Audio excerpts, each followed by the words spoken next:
ella pasó toda la vida juntando cada ladrillo de aquella casa junto a Manuel. Cuando él se fue, quedaron los recuerdos y un montón de cuentas. Isabela sumó gastos, llamó al banco, revisó cuadernos antiguos. Vender sería doloroso, pero sensato. Prefería un departamento sencillo, libre de deudas y de sustos al final del mes. Respiró hondo y decidió contarlo todo durante una cena. Pensó que el amor familiar le tomaría de la mano. En la cocina, sazonó el guiso favorito de su marido y puso la mesa. Llamó a Alejandro con anticipación y le pidió que viniera con Camila. Quería mirarse a los ojos, tener una conversación honesta. Cuando llegaron, trajo los platos y, antes de que surgieran temas vacíos, habló, iba a vender la casa. Explicó el motivo, dijo que parte del dinero quedaría como reserva y otra parte la ayudaría a empezar un nuevo capítulo. Esperaba un abrazo. Recibió silencio. Camila rompió el clima con una sonrisa de medio lado.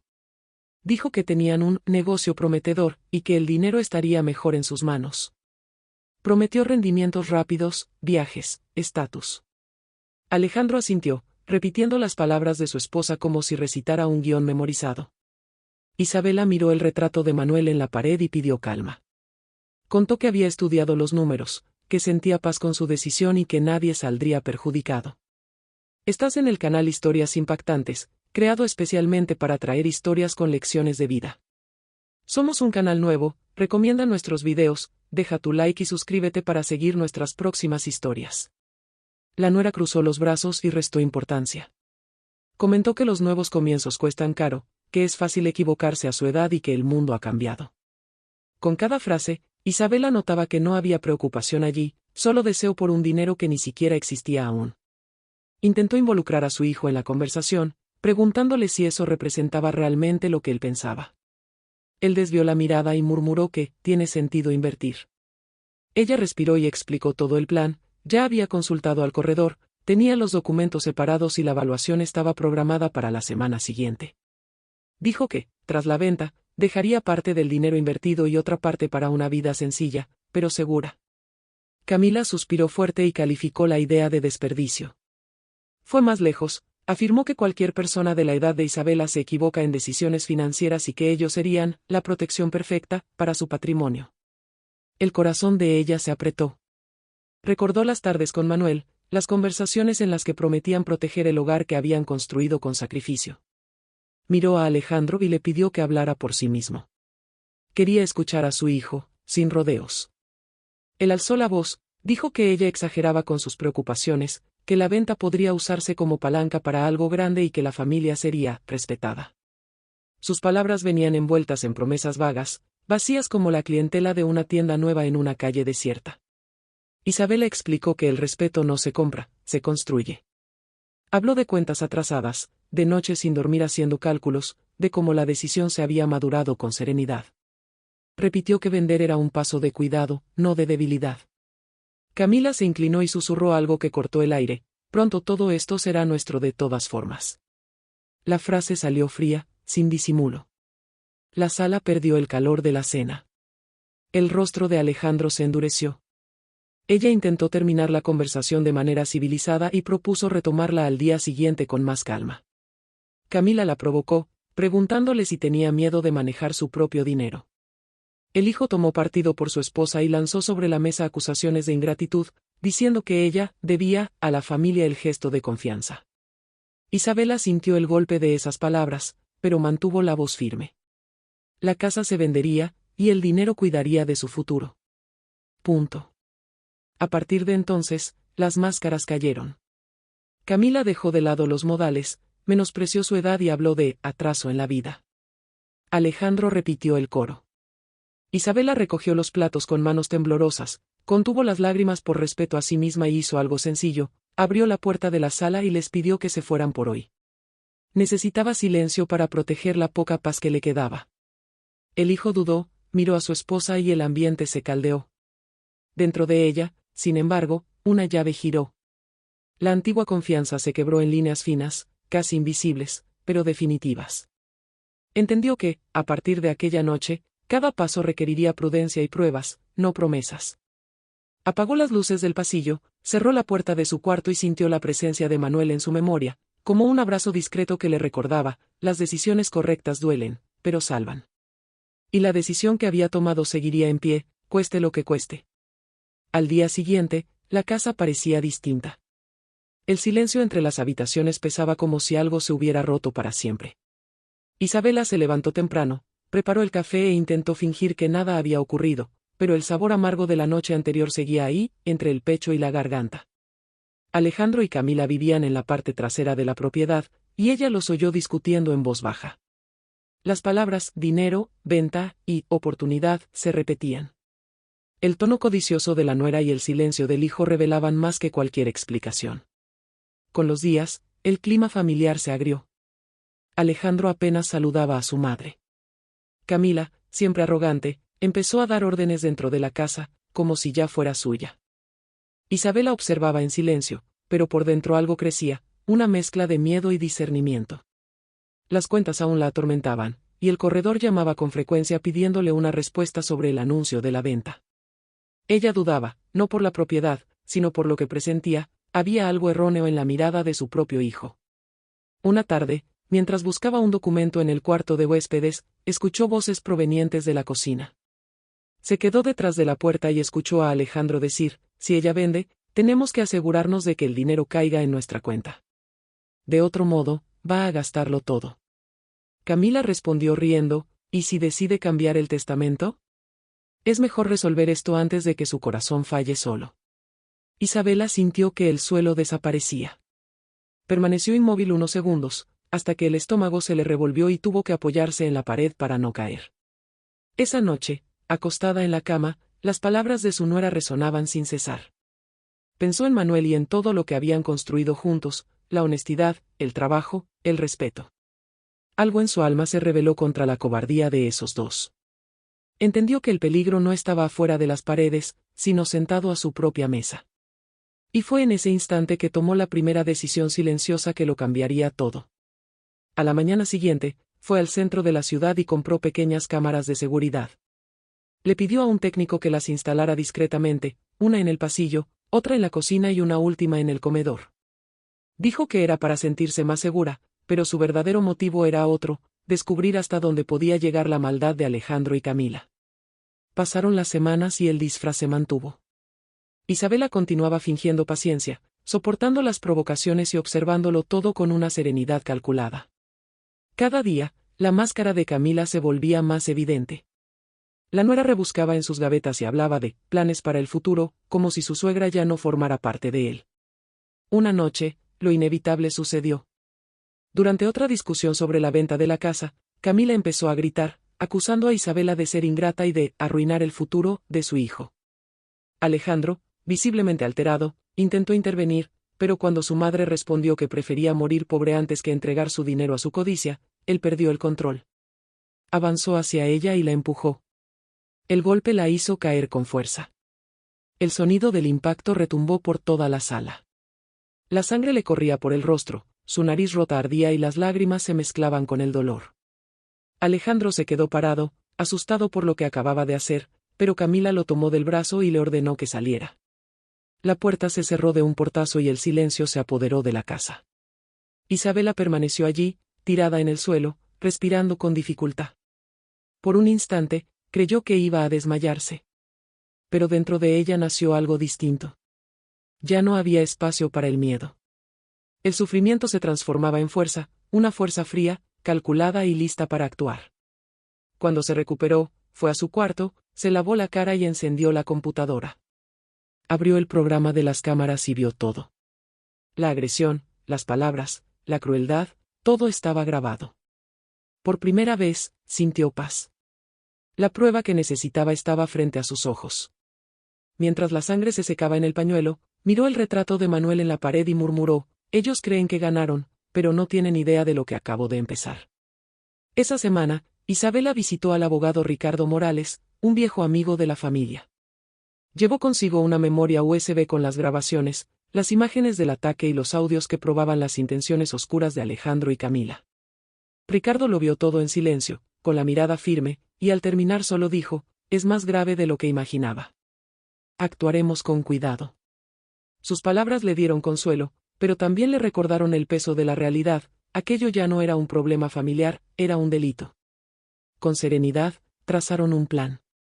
Isabela aceptaría un último encuentro con Alejandro y Camila, fingiendo arrepentimiento. Les diría que había reflexionado y que quería transferir la casa a sus nombres antes de viajar al interior. Ellos, movidos por la ambición, sin duda aceptarían la invitación. Ricardo preparó documentos falsos solo para dar verosimilitud a la farsa y contactó a la policía. Todo se haría con discreción, sin escándalos. 2 días después, Isabela llamó a su hijo. La voz temblorosa que él escuchó parecía real, y, en cierto modo, lo era. Aún sentía el dolor físico y emocional del empujón, pero había aprendido a convertirlo en arma. Le dijo que quería hacer las paces y dejar todo resuelto. Alejandro dudó unos segundos, pero su nuera respondió por él: estaremos ahí. La tarde acordada, Isabela preparó la mesa con el mismo esmero de aquella cena que le cambió la vida. Puso flores frescas, café caliente y el aroma de un pastel recién horneado. Nada delataba lo que estaba por venir. Ricardo llegó unos minutos antes, acompañado de 2 policías de civil, quienes se posicionaron discretamente en el pasillo. Cuando Alejandro y Camila entraron, el ambiente parecía de reconciliación. Camila, siempre arrogante, lucía una sonrisa ensayada. Alejandro intentó abrazar a su madre, pero ella solo les indicó que tomaran asiento. Ricardo abrió una carpeta y comenzó a hablar de los trámites de la transferencia. La pareja intercambió miradas de euforia. Camila ya imaginaba el dinero en sus manos, la nueva vida, el lujo. Isabela los observaba en silencio, con el corazón tranquilo y la mirada fija en ambos. Entonces, justo cuando Camila tomó la pluma para firmar, Isabela encendió la laptop. La pantalla se iluminó y las grabaciones comenzaron a reproducirse.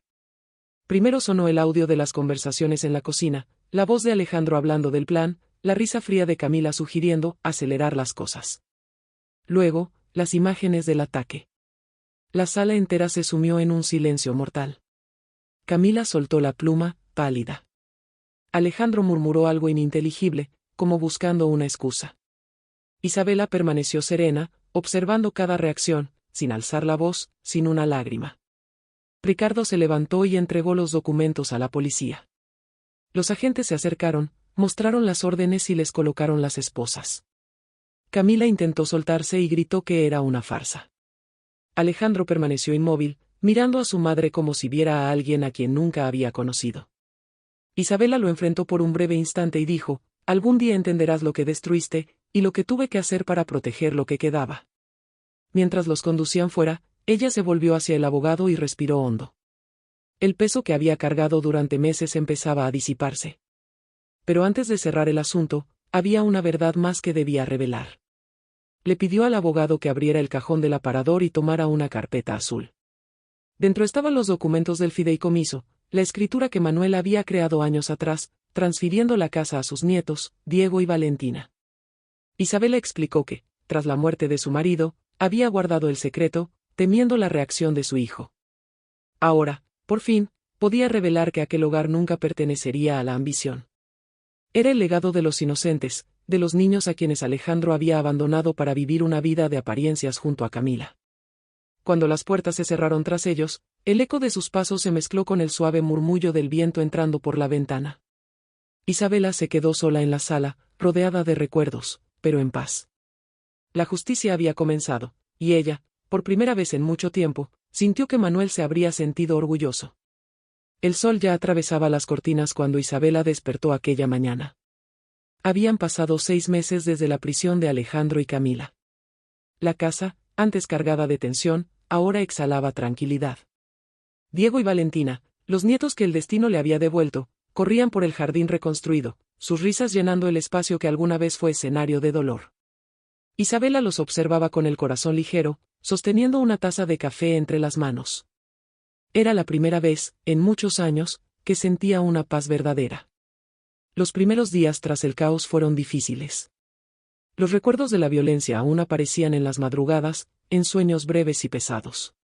Pero el amor de sus nietos sanó lo que el tiempo solo jamás habría logrado. Diego, ahora con 17 años, asumió la responsabilidad de cuidar a su abuela con una madurez inesperada. Valentina, más joven, le recordaba constantemente que el pasado no podía definir el futuro. La casa volvió a sonreír, abuela, decía, abrazando a Isabela con ternura. Juntos, comenzaron a renovar el hogar. Pintaron las paredes, cambiaron las cortinas y plantaron flores nuevas en el jardín. Isabela conservaba el retrato de Manuel en la sala, el mismo que había estado presente en todas las decisiones importantes de su vida. Cada vez que pasaba frente a él, daba gracias en silencio. Aquella casa ya no era símbolo de posesión, sino de renacimiento.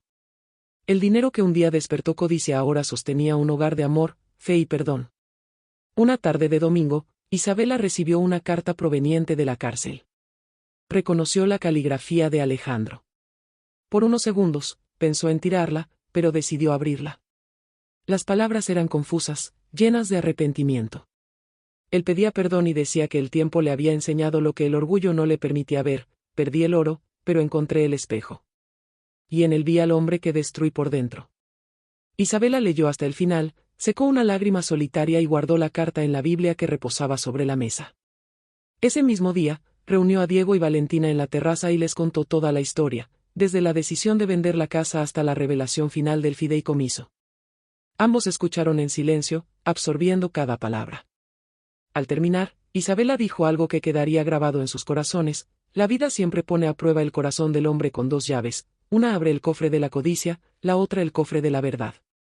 Quien elige la equivocada pierde el alma. Los nietos la abrazaron, conmovidos. El atardecer teñía el cielo y el viento traía el aroma de las flores recién plantadas. Isabela sonrió al darse cuenta de que, incluso tras tanto sufrimiento, aún había belleza en un nuevo comienzo. Aquella casa, antes escenario de traición, ahora albergaba perdón y esperanza. Más tarde, antes de dormir, se arrodilló y rezó. Agradeció por la justicia, por la oportunidad de reconstruir el amor y por la protección divina que la guió cuando todo parecía perdido. Cerró los ojos y recordó la voz de Manuel, como si viniera de algún lugar entre la memoria y el corazón: venciste, mi amor. Protegiste lo que era puro. A la mañana siguiente, mientras Diego y Valentina salían rumbo a la escuela, Isabela miró el jardín florecido y comprendió que todo había sido restaurado, no por la venganza, sino por la fe. La misma fe que sostuvo cada lágrima y transformó el sufrimiento en propósito. Y así, lo que comenzó con traición terminó con redención. Porque el verdadero valor de un hogar nunca estuvo en sus paredes, sino en el amor que las llena. La codicia destruyó lazos, pero la verdad reconstruyó vidas. Y en el corazón de Isabela, una certeza silenciosa resonaba: el mal perdió, y el amor venció. Nuestro canal nació para compartir historias impactantes.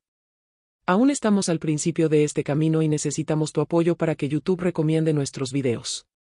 Así que dale like a este video, suscríbete al canal y ayúdanos a difundir estos mensajes de inspiración.